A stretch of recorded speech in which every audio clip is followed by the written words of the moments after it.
Wake. Tutorial for removing and installing the visor. Rest one side of the helmet on a surface that will not scratch it.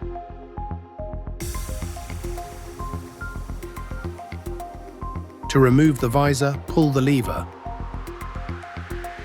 Pull the lever. Release the visor from its anchorage in the mechanism attached to the helmet. Turn the helmet and release the other part of the visor. Repeat the same operation on the other side. The visor is now separated from the helmet. To assemble the visor, position the visor by fitting the central end into place.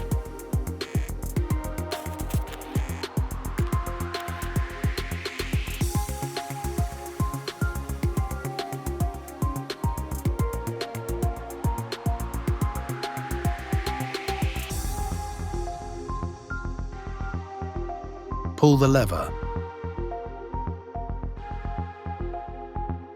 Release the lever.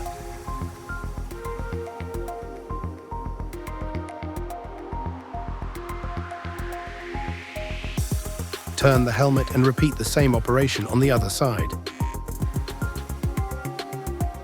Position the visor by fitting the central end into place. Pull the lever. Release the lever. The visor is now assembled.